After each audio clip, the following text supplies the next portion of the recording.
오직 김정일이 딸이 되고 김정일에서 죽어야 되고 이렇게만 생각했던 거지. 근데 그렇게만 생각했던 이모가 왜 여기 왔어요? 오게 된 계기가 있어. 궁금해요. 진짜 오게 된 계기는 너무 궁금해요.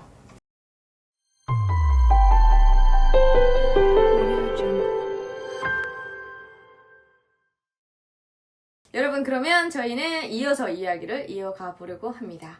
그럼 이모, 그러면 마음속의 비밀을 그러면 솔직하게 한번 말씀해 주세요. 우리 오빠가 네. 북한에서 이제 그 배급을 좀 안 주고 이제 어려워지기 시작하니까 네. 오빠가 벽지 틀을 만들었어. 음. 벽지 틀이라는 게 뭐냐면은 벽지를 인쇄하는 거야. 기계를 만들었는데 그게 나무 강목으로 틀을 만들어서 그 안에다가 천을 끼우는 거야. 근데 그 천이 그 저고리 안감이라고 북한에서 팔아.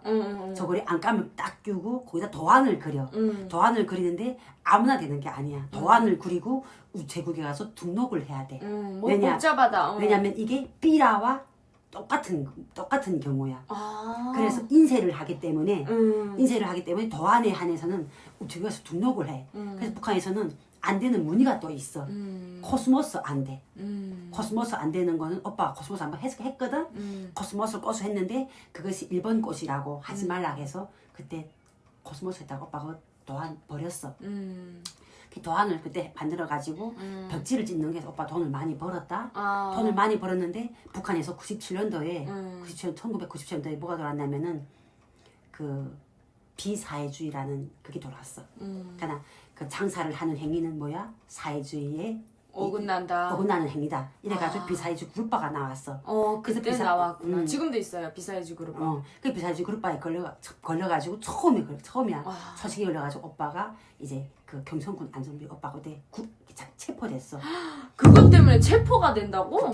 그때는 그게 장사의 기초였어. 말도 안 돼. 그때는 어떻게 잡아갔냐면 경성군에 사진사 3명 잡아갔어. 왜냐면 오빠가 사진사도 하고 벽지도 하고 다 했거든. 근데 이 사람들이 뭘 해? 사진이라는 게 사진을 막 찍어서 돈을 벌잖아. 근데 돈을 버는 거는 돈이라는 그 자체가 뭐야? 자본이야. 그러면은 사회주의 인민 경제 계획에 사회주의 경제 계획에는 안 맞는 거야. 지금 뭐 북한 자본주의. 자본주의지만 겉에는 사회주의고 안 맞으니까 북한에서는 그때 당시 못하게 했어. 못하게 해가지고 오빠가 그때 당시 오빠가 잡히게 되니까 오빠가 생각한 게 있었어. 내가 내 두 손으로 벌었는데 나를 잡아가네. 내 두 손으로 두 노력으로 벌었는데 북한에서 이거는 사회주의에 위배되는 거라 하네. 그러니까 오빠가 북한에서 있는 어떤 사람들, 해외에서 온 일본에서 온 기숙자들, 중국에 저기 있는 중국의 제중 동포, 카나다에 친척 있는 제카 교포, 이 사람들은 다 잘 살아. 왜? 그런 재미교포들이 준 뭐가 있어? 돈이 있으니까. 근데 우리 오빠는 자기 힘으로 노력해서 벌었어. 근데 북한에서 이게 뭐래? 사회주의 위배된대. 장사하지 말래. 해서 잡아가. 법에 위배돼. 하니까 오빠가 안 되겠다. 그래서 오빠가 중국을 넘어갔어. 중국에 가서 오빠가 할머니 찾아온 거야. 우리 친할머니 동생이야. 친할머니 동생을 찾았는데 그 할머니 찾았는데 그렇게 찾아가지고 중국에서 북한 왔잖아. 그 다음부터가 문제인 거야. 그게 북한에서는 그게 걸려. 그게 왜? 북한 사람은 일반적으로 뭐가 있어? 여건이 있어 없어? 없죠. 외국인들 여건이 있지만은 일반 주민이 중국에 한번 가려면은 우선 성분이 좋아야 중국을 갈 수 있어. 그리고 그 보이부에 그 여건을 한번 발급받으려면은 어마무시하게 돈을 뇌물로 줘야 돼. 근데 거기에 못지않게 플러스 뭐가 있어야 돼? 성분이 있어야 되는데 그치, 우리는 성분이 안 좋아. 그러니까 우리는 공식적으로 중국을 갈 수가 없어. 그러니까 오빠가 생각한 것이 안 되겠다. 그래서 오빠가 중국을 몰래 갔어. 몰래 가면 어떻게 되지? 중국에서는? 북한에서는?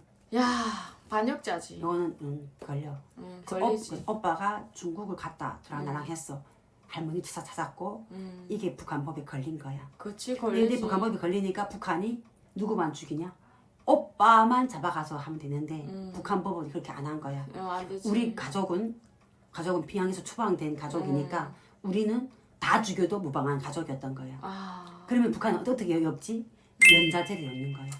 연자제 그치. 연자제를 엮는 거야. 근데 연자제가 참 교묘하게 엮는 게 어떻게 엮냐면은 나 그때 당시 내가 26살이었다. 26살이었는데 그날 철도에서 지금 근무를 하고 있는데 우리 올케가 나한테 온 거야. 와가지고 집에 가야 된대. 뭐 일이 있대. 그래서 난 기차에 지금 다 숙무 기차 타야 된다 하니까 기차에 오는 거 숙무라 하거든. 숙무 가야 된다 하니까 1분이면 된다는 거야. 그 집이 코앞이었어. 그 집을 갔어. 그 집을 갔는데 그 저기 보이브 스파의 김선영이가 문 열고 집을 나오더라고. 근데 그때는 걔가 보이브 스파인 거 모를 때야. 나중에 알았지. 근데 걔가 딱 들어가려 하는데 우리 이제 옳게 보고 성미 엄마 눈치 없다 이렇게 하는 거야. 그래서 옳게를 못 들어오게 하는 거야. 그래서 내가 집에 딱 들어갔는데 나하고 엄마가 앉은 거 아니야. 앉아있는데 중국에서 오빠가 오라고 한대 우리를. 근데 나는 오빠가 1월 달에 갔거든. 1월 초에 갔는데 오빠가 나한테 갈 때는 중국에 가기 전에 오빠가 갔다 와서 엄마 한갑 하겠다. 엄마 한갑 못했거든. 엄마 한갑을 하고 그 다음에 청진에다가 집을 사겠다. 집을 사겠는데 제일 낮은 가격에 10만 원까지 팔아. 그때가 97년도니까 그때는 그게 큰 돈이었어. 10만 원까지 집을 팔아. 그다음 최하 10만 원까지 집을 팔아. 그럼 그 이상의 집을 보라는 뜻이었어 오빠가. 그 집을 오빠가 구해놔라. 갔다 와서 집을 사겠다. 그다음에 엄마 한갑 하겠다. 그리고 네 결혼식 하겠다. 이렇게 오빠가 3가지를 말하고 갔거든. 갈 때. 그때는 집 주고 팔고 했었어요? 그때는 국가 집인데도 팔고 사고 했어. 그때도 몰래 했지. 우리도 그때 다 몰래 샀어. 우리도 다 개인 돈 주고 산 집이에요. 근데 그렇게 하고 오빠가 갔는데 선유이가 갑자기 오빠가 중국에서 오란다 하니까 이거는 뭐지? 하고 내가 뻥 친 거야. 이게 멍에 있은 거야. 이렇게 멍에 있으니까 야가 보이브 스파이가 하는 말이 뭐라 하냐. 나한테 이렇게 말한다. 보이브가 감시하는데 여기서 살겠어? 이렇게 말하는 거야. 보이브가 감시하는데 여기서 살겠어 하니까 내 26살의 어린 마음에도 보이브가 감시한다는데 여기서 살 수가 있냐고 무서우니까. 그러니까 내가 무서우니까 엄마가 가면은 나는 가겠어 이렇게 말한 거야. 아 결국에는 떴구나 한수. 보이브가 저거 감시하는데 살 수가 있겠어. 너 오빠 있는 중국으로 가자 같이 이렇게 한 거구나. 그래서 난 처음에 이제 보이브가 오빠가 오라 했는데 내가 가겠다고 웅대 안 하니까 두 번째로 이제 나를 중국으로 끌고 가는 게 목적인 거야. 연자제를 지금 엮어야 되는데 죄가 없으니까 현행이 없잖아. 현행이 없으니까 지금 죄를 만드는 거야 지금. 맞으면은 이 사람들이 시나리오를 쓰는 거야. 시나리오를 딱 쓰고 그다음 각본을 딱 짜고 우리가 거기서 역할만 하는 거야. 미쳤다. 그러면은 거기 와서 두만강 대안으로 가다가 체포되었다고 이 사람들이 각본 딱 만드는 거지. 근데 현행이 없으니까 지금 문제인 거야. 드라마 찍나 지금? 드라마 찍은 거지 야네는. 그래가지고 이제 나는 어린 마음이 무서우니까 엄마가 하면 나는 가게. 엄마가 하면 나는 가겠어 이렇게 말했다. 근데 그 말이 그대로 녹음됐다. 나중에 보이브 가니까. 어머야 그때 그렇게 살벌했어요? 그렇게 살벌했다. 야 북한 진짜. 그렇게 해가지고 이제 그 말 이제 녹음 다 했잖아. 근데 나중에 다 왔던 거지. 보이브 가서 왔던 거지. 그렇게 그게 아마 그게 3월 초였나? 아마 그렇게 돼서 된 거야. 3월 말이었구나. 그래가지고 우리 보고 이제 4월 달에 이제 그 올케가 움직이라는 날에 움직이라는 거야. 그렇게만 알고 있었어. 근데 엄마는 60평생을 북한에 살았잖아. 그렇죠. 근데 이제 와서 북영안으로 온다고 중국에 간다. 이게 엄마는 조금 마음이 조금 안 내키는 거야. 그치. 엄마는 안 내키고 엄마는 마음이 이런 거야. 내가 뭐 북영안을 누리겠다 거기를 가겠니? 근데 엄마가 가기 전에 아니 엄마가 나한테 말 한마디 안 한 게 있었어. 뭐가 있었냐면은 오빠가 중국 전화를 하면서 오빠가 엄마한테 1,700달러를 맡기고 간 게 있었어.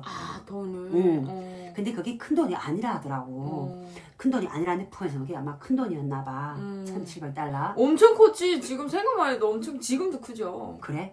근데 그 돈을 맡기고 왔는데 엄마는 그 돈을 나한테도 말 안 했어. 말 안 하고 우리 북한에는 부엌에서 이렇게 그 풍구 떼면서 불 떼잖아. 엄마는 그 부엌에다 그걸 훅 파고 파묻었더라고. 파묻었는데 나중에 그 오빠를 가운데서 이렇게 오빠 왔다 갔다 하는 그 강에 나르는 그 보이브 스파에 소개한 그 앞에 또 앞전에 사람만 또 있었어. 강선이라고 이강선이라고 그 의사가 와가지고 그 차일이 아버지가 중국에 돈 벌러가지고 갔잖아. 갔는데 중국에 지금 장사가 안 돼가지고 돈이 없다. 돈 보내라 했다. 그러니까 엄마는 그게 또 진짜인 줄 알고 얼마나 순진했나 봐. 1,700달러 내놓은 거야. 딱 내놨는데 이 지금 1,700달러 내가지고 강선이가 가져갔는데 강선이는 지금 3월 4일 날 보이부 매복하고 있는 보이부에 이미 체포된 거야. 체포된 우리는 지금 그 상황에서 우리는 모르는 거지. 근데 그때 당시에는 둘째 오빠하고 강선이하고 저 둘째 오빠 올케 그다음 둘째 오빠 색시까지 다 잡힌 거야. 근데 요거는 해령가다 잡힌 거지. 근데 3월 말에 우리 데 와가지고 지금 이 사건을 지금 다 거짓말한 거야. 말 안 한 거야. 아예 말 안 하고 말 안 한 거지. 근데 둘째 올케 나중에 말 안 되고 하면은 요 둘째 올케가 둘째 올케의 맏오빠가 그 이수복 복수대라고 인민무력부 정찰총국 대남 연락소야. 이따가 죽었어. 대학 나가 죽었어. 그래서 이 집의 오빠가 공화국 영웅이야. 그래서 공화국 영웅이어가지고 이 집 엄마가 어머니 대에 나갔어. 그러니까 나 우리하고 성분이 어때? 성분이 다르지. 완전 달라. 왜? 이 집은 오빠가 남조선 나와가지고 대한민국에 와서 죽은 사람. 공화국 영웅이 동생이잖아. 완전 우리하고 계급이 완전 틀려. 완전 틀려. 그러니까 나 보이부가 뭐란 말했나? 너네 시집 쪼고는 정치범으로 간소할 대상이다. 그러니까 너 이제부터 우리 말 들어라. 이렇게 된 거야. 그러니까 얘가 거기서 눈 돌았는데 재산은 다 먹고 너희 시집 재산은 내가 다 가져가고 이제부터 너는 우리 말 들어라. 이렇게 된 거야. 그래서 나쁘다. 나쁘지. 근데 오빠는 이미 그때 말을 했대. 둘째 오빠는. 성미 엄마한테 가서 우리가 체포되었다고 말하고 엄마 보고 돈 써서 우리를 빼내라 했다고 말했다는 거야. 근데 우리나라에서는 한마디도 말 안 한 거야. 올케는 말 안 했구나. 말 안 했구나. 세상에. 말 안 하고 선녀하고 지금 갑번 짜가지고 우리를 지금 그 해령으로 중국 떠나가는 것처럼 해가지고 해령으로 가게끔 움직이게 한 거야. 그래서 엄마는 사실은 그 1,700달러를 강선이가 체포되면서 보이부 잡혔잖아. 강선이가 보이부 잡히면서 이 1,700달러고 뭐고 지금 다 나온 거야 지금. 나왔는데 보이부가 이 돈이 욕심난 거야. 근데 보이부가 나중에 그 돈 먹어치웠어. 지요 해령시 곡상공장 보이부장 지용수야. 그놈이 그 돈 나중에 먹어치웠거든. 먹어치워가지고 나중에 먹어치우고 갓달러를 중앙당에 올려보냈어. 국가보이부에. 나중에 나 보이부에 있을 때 그게 갓달러가 판명되어가지고 그 지용수가 국가보이부 단검도 올라가가지고 뇌출을 걸렸어. 나중에. 그 내려와가지고 뇌출을 걸려가지고 반수 불수돼가지고 개 끌고 다니고 막 그랬다 하더라고. 해령시 주민들이 하는 말이. 아무튼 그 돈 때문에 보이부는 욕심나는데 강선이는 그 돈을 우리 엄마한테 있다고 말한 거야. 우리 엄마는 나는 그 돈 받은 게 없다. 강선이 가져갔다. 지금 그 돈이 안 맞는 거야. 근데 보이부는 우리 온 가족을 해령까지 또 끌고 가야 되잖아. 근데 엄마는 나한테 말 안 한 게 뭐야? 1,700달러에 대한 해명을 하고 싶은 거야. 아들이 그러니까 저기 선녀이가 엄마한테 뭐라 말했나? 엄마가 1,700달러를 사기쳤다고 하오. 엄마가 1,700달러를 지금 가지고 아들한테 돈을 지금 안 내놓는다고 말한 거야. 그 엄마는 순간에 거짓말쟁이가 된 거야. 아무튼 뭐가 복잡하다. 그쵸 이모? 지금 뭔가 다 모략에 걸렸어 이모네. 모략에 걸린 거지. 그러니까 엄마는 1,700달러를 해명해야 되지 하니까 엄마는 중국에 갈 수밖에 없게끔 만들어 놓은 거지. 그래서 잡혔어요 이모? 그래서 해령이 그놈 집에 가서 하룻밤 자고 다음날에 그 두만강도 못 갔어. 결국은 가다가 이게 다 모략에 그 함정 파는 데를 그 각본대를 가다가 결국엔 체포됐겠네. 체포된 거지. 길에서. 그래서요. 그 체포된 게 얼마나 웃기는지 알아? 4월 15일 날 전날 4월 14일 날 잡혔어. 근데 엄마가 우리 경성에서 차 타고 청진까지 가서 청진에서 우리가 내려가지고 저기 수성까지 걸어갔거든. 왜냐면은 함차를 타고 해령까지 가야 되니까. 근데 그 함차 타려 엄마가 나한테 이런 말 하더라. 성금아, 그냥 엄마는 지금 모르잖아 이 사연을. 다 모르는 사연이니까 보이부의 모략이 엄마는 모르니까 엄마가 가면서 나한테 이런 말 하더라고. 성금아, 오빠가 가서 중국에 가서 오빠가 안 오겠다고 하면 우리는 조국으로 돌아오자. 그때 엄마는 그렇게 말하더라고. 그러니까 엄마는 실지 가고 싶은 마음이 아니었다는 거지. 그렇네. 그래서 엄마 거기서 우리 거기서 이제 화물차를 타고 해령까지 갔어. 해령까지 가다가 이제 해령에 그 달리는 기차 천천히 달리잖아. 돈 줬으니까 이미 천천히 달릴 때 거기서 뛰어내린 거야. 뛰어내려가지고 엄마랑 같이 야 내가 해령시 새마을동에 살아. 새마을동 5반이야. 김선녀이가. 근데 그 새끼 지금 한국에 와 있다. 와 진짜? 한국에 와 있어. 나 저 대질신문도 갔거든. 대질신문도 갔댔는데 처음에 아니라고 거짓말 하더라고. 이놈이. 근데 왜 어떻게 여기까지 왔지? 이놈이 그 자기가 국사공장 보위부 꾸나버렸잖아. 스파이였잖아. 근데 국산보위부장이 어떻게 됐어? 국산보위부장이 국가보위부에 갔다가 국가보위부 단검토 가잖아. 그 돈 달러를 못 채워가지고. 아 그래서 그렇게 되니까 자기 살 길 찾아서 여기로 왔구나 한국으로. 그렇지.